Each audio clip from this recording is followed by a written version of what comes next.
తెలంగాణ ముఖ చిత్రం మారబోతోంది. కొత్త జిల్లాలు అవతరించబోతున్నాయి. కొత్త జిల్లాల ఏర్పాటుపై తెలంగాణ ప్రభుత్వం దృష్టి సారించింది. ఇందులో భాగంగా సీఎం కేసీఆర్ అధికారులతో ఉన్నత స్థాయి సమీక్ష సమావేశాన్ని నిర్వహించారు. రాష్ట్రంలో జిల్లాలు, మండలాల సంఖ్య పెంపుపై ఈ సమావేశంలో చర్చించారు. ఎన్నికల హామీలకు అనుగుణంగా జిల్లాల క్రమబద్ధీకరణ, పెంపు అంశంపై సమీక్ష చేశారు. జూన్ 2న నూతన జిల్లాల ప్రకటన వెలువడనుంది. ఈ మేరకు ఆగస్టు లేదా దసరా నాటికి నూతన జిల్లాల నుంచి అధికారిక కార్యక్రమాలు చేపట్టే అవకాశం ఉందని సీఎం తెలిపారు. కొత్త, పాత జిల్లాలు కలిపి దాదాపు 24 నుంచి 25 ఉండే అవకాశం ఉందన్నారు. వీటితో పాటు 40 మండలాల ఏర్పాటు, ప్రస్తుతమున్న మండలాలను పునర్వ్యవస్థీకరించే అవకాశం ఉంది. జిల్లాలు పెరిగితే తెలంగాణ ముఖ చిత్రం ఎలా ఉండబోతోంది? కొత్తగా వచ్చే జిల్లాలేవి? రాజకీయంగా ఎలాంటి మార్పులు చోటు చేసుకోనున్నాయి? నూతన జిల్లాల ఏర్పాటు చాలా కాలంగా ప్రతిపాదనలోని అంశం. ఇది నేను చిన్నప్పటి నుంచి వింటున్నాను. ఇప్పుడు ఉదాహరణకు ఆదిలాబాద్ జిల్లాను రెండుగా చేసి మంచిర్యాలను జిల్లా కేంద్రం చేయాలని నేను స్కూల్లో చదువుకున్న రోజుల నుంచి వింటున్నాను. అందువల్ల ఇది చాలా కాలంగా ఉన్న ఆస్పిరేషనే. నిజంగా చెప్పాలంటే ఇప్పుడు భారతదేశంలో మీరు చాలా రాష్ట్రాలను పరిశీలిస్తే తెలంగాణ రాష్ట్రం కన్నా చిన్న రాష్ట్రాలు, అంటే విస్తీర్ణంలో చిన్నగా ఉన్నవి, జనాభా రీత్యా చిన్నగా ఉన్న రాష్ట్రాల్లో కూడా ఎక్కువ జిల్లాలు ఉన్నాయి. కారణం ఏంటంటే ఇప్పుడు ఈ జిల్లాలు అనేది చాలా కాలంగా మారడం లేదు. ఇప్పుడు నేను నా గుర్తున్నంత వరకు నా బాల్యం నుంచి చూస్తున్నాను, అంటే 40 ఏళ్ళుగా చూస్తున్నాను నేను. ఈ ఒక్క రంగారెడ్డి జిల్లా కొత్తగా ఏర్పడినట్టు గుర్తు నాకు. మిగతా అన్ని జిల్లాలు కూడా పాత జిల్లాలే. కొత్తగా చెన్నారెడ్డి టైంలో రంగారెడ్డి జిల్లా ఏర్పడినట్టు గుర్తు నాకు. సో అందువల్ల అంటే మిగతా జిల్లాలన్నీ అప్పటి నుంచి అలాగే ఉన్నాయి జిల్లాలు. అంటే ఈ రకంగా మనం జిల్లాల్ని స్టాగర్ చేసి చాలా కాలం పాటు ఉంచడం వల్ల జనాభా చాలా పెరిగింది. ఈ దశాబ్దాల కాలంలో జనాభా గణనీయంగా పెరిగింది. జనాభా గణనీయంగా పెరగడం ఒక కారణమైతే, రెండవది అభివృద్ధి అవసరాలు బాగా పెరిగాయి. ఒకప్పుడు నీకు ఇన్ని రకాల సదుపాయాలు అవసరం ఉండేది కాదు. ఇవాళ డెవలప్మెంట్ నీడ్స్ కూడా పెరిగాయి. మీరు గమనిస్తే ఇప్పుడు ఉదాహరణకు లీగల్ అంశాలే తీసుకున్నా, లిటిగేషన్లు, కేసుల సంఖ్య ఎంత గణనీయంగా పెరిగింది.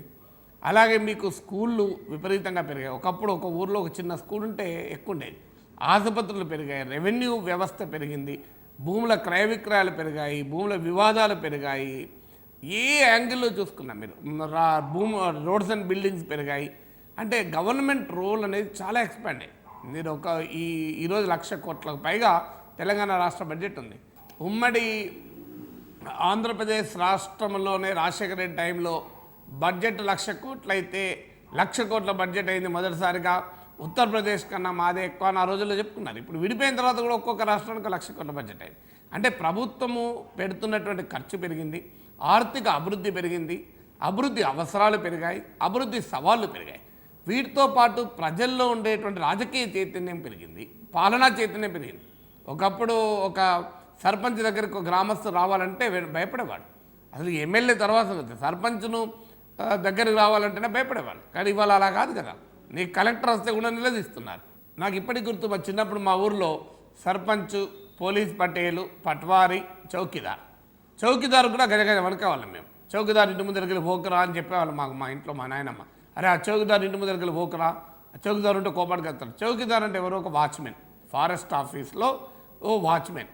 అంటే ఫారెస్ట్ ఆఫీస్లో వాచ్మెన్ కూడా విలేజ్లో చాలా పవర్ఫుల్ ఉండేది. ఇక పోలీస్ పటేల్ అంటే ఒక కానిస్టేబుల్ ర్యాంక్. ఒక కానిస్టేబుల్ ర్యాంక్ ఉద్యోగికి కూడా గ్రామంలో వణికిచ్చేవాళ్ళు. అందువల్ల ఈ వాతావరణం ఉండేది. ఇప్పుడు అలా ఉందా?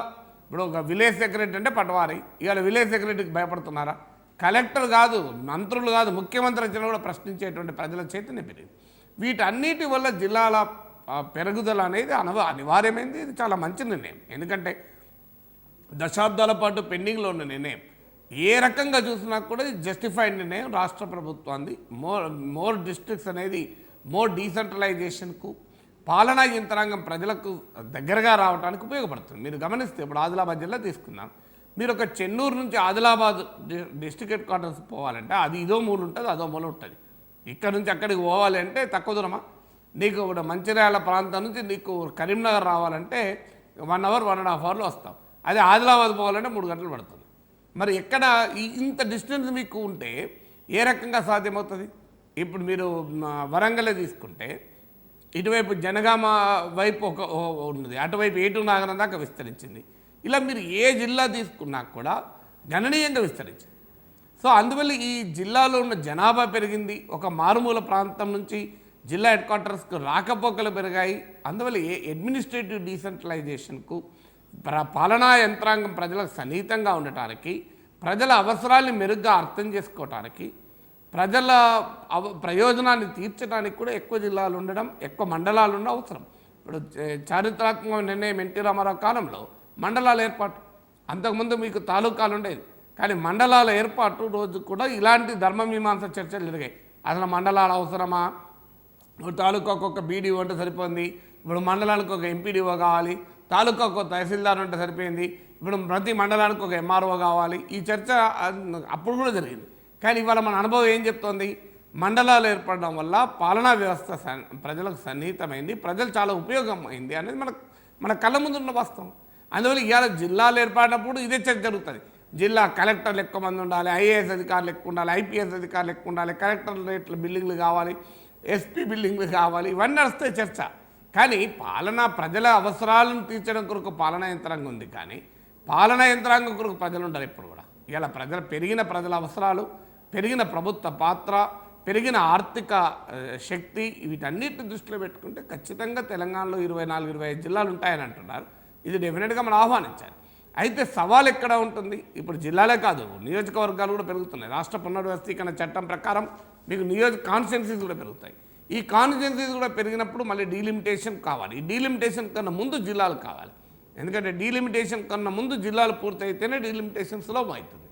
అందువల్ల ఇది కాన్స్టిట్యున్సీస్ కూడా పెరుగుతాయి. జిల్లాలు పెరిగినప్పుడు రాజకీయ రంగంలో కూడా మార్పులు వస్తాయి. ఇప్పుడు ఒక జిల్లా ఒక రాజకీయ యూనిట్, మనం అవునన్నా కాదన్నా పాలనాపరమైన యూనిట్ ఏదైతే ఉంటుందో అది పొలిటికల్గా కూడా యూనిట్ ఉంటుంది. ఇప్పుడు మన ఖమ్మం జిల్లా రాజకీయాలు, వరంగల్ జిల్లా రాజకీయాలు, నల్గొండ జిల్లా రాజకీయాలు అని అంటున్నాం కదా. వరంగల్ జిల్లా రాజకీయాలు అనం, వరంగల్ జిల్లా రాజకీయాలు జనగాం జిల్లా రాజకీయాలు అంటాం, మహబూబ్నగర్ జిల్లా రాజకీయాలు వనపర్తి జిల్లా రాజకీయాలు అంటాం. అందువల్ల రాజకీయాలు కూడా మార్పు వస్తుంది. సో అందువల్ల ఈ వ్యవస్థ మనకు కొత్తదనం ఉండొచ్చు. అందుకే ఇలా ముఖ్యమంత్రి కేసీఆర్ గారు సమీక్షలో అన్నట్లు రాష్ట్రం ఏర్పడడం అనేది ఒక చారిత్రాత్మక ఘట్టం అయితే, జిల్లాలు మండలాలు ఏర్పడడం కూడా ఒక చారిత్రాత్మక ఘట్టం. ఎందుకంటే ఇది పొలిటికల్ మ్యాప్ను కూడా రీరైట్ చేస్తుంది.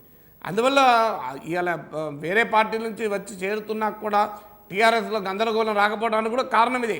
జిల్లాలు పెరుగుతున్నాయి. ఇప్పుడు 10 జిల్లా అధ్యక్షులు ఉంటే రేపు 25 జిల్లా అధ్యక్షులు ఉంటారు. సో అందువల్ల ఆ రకంగా కూడా అడ్వాంటేజ్ ఉంటుంది. అందువల్ల కాన్స్టిట్యున్సీస్ కూడా పెరుగుతున్నాయి. ఎమ్మెల్యేలు కూడా ఎక్కువ మంది టికెట్లు ఇవ్వచ్చు, పదవులు ఎక్కువ మంది ఇచ్చారు. ఇప్పుడు అంతకుముందు 10 జిల్లా మార్కెటింగ్ కమిటీ చైర్మన్ ఉంటే ఇప్పుడు 25 జిల్లా మార్కెటింగ్ కమిటీలు, అప్పుడు 10 జిల్లా గ్రంథాలయ కమిటీల చైర్మన్ ఉంటే రేపు 25 జిల్లా గ్రంథాలయ కమిటీల చైర్మన్లు. అందులో పుష్కలంగా పొలిటికల్ పదవులు కూడా వస్తాయి. అలాగే ఉద్యోగులకు ప్రమోషన్లు వస్తాయి, నిరుద్యోగులకు ఉద్యోగాలు వస్తాయి. ఈ రకంగా అనేక ప్రయోజనాలు బేసికల్గా ప్రజా ప్రయోజనాలు అవుతాయి. అయితే పొలిటికల్ సవాల్ ఉంటుంది. ఏది ఉంటుంది, ఇప్పుడు ఇవాళ కేసీఆర్ గారి సమీక్షలు అన్నట్టు ప్రతి పట్టణంలో ఉన్న పౌరుడు మాది జిల్లా అయితే మంచిగా ఉండు అనుకుంటాడు. ఎందుకంటే జిల్లా అయితే డెవలప్మెంట్ అవుతుంది కనుక. ఇప్పుడు మీరు అలా తీసుకున్నప్పుడు దేన్ని జిల్లా చేయాలి అనేది ఒక ఛాలెంజ్. ప్రతి ఒక్కరు మా జిల్లా అయితే బాగుండు, మా జిల్లా అయితే బాగుండు అని అంటారు. సో ఏది జిల్లా చేయాలనేది ఒక ఛాలెంజ్. సో వీటిని బ్యాలెన్సింగ్ చేసుకోవాలి. అంటే వీటిలో పొలిటికల్ ప్రెషర్స్ ఉండే అవకాశం ఉంది, పొలిటికల్ ఇంట్రెస్ట్ ప్లే అయ్యే అవకాశం ఉంది. ఇవాళ ముఖ్యమంత్రి గారి సమీక్షలో మాత్రం పొలిటికల్ ఇంట్రెస్ట్ లేకుండా పబ్లిక్ ఇంట్రెస్ట్, పీపుల్స్ ఇంట్రెస్ట్, ప్రజలే కేంద్రంగా దృష్టిలో పెట్టుకొని మీరు జిల్లాల లిస్టు తయారు చేయని అన్నారు. కానీ ప్రజాస్వామ్యంలో రాజకీయాలు అనివార్యం. కానీ జాగ్రత్త పడాల్సింది మాత్రం ఈ రాజకీయ అవసరాల కొరకు జిల్లా ఏర్పాటు కాకుండా ప్యూర్లీ యొక్క పరిపాలనా అవసరాల కొరకు భౌగోళిక ప్రయోజనాలను కూడా దృష్టిలో పెట్టుకొని డిస్ట్రిక్ట్ హెడ్ క్వార్టర్స్ని డిసైడ్ చేస్తే మాత్రం ప్రయోజనం.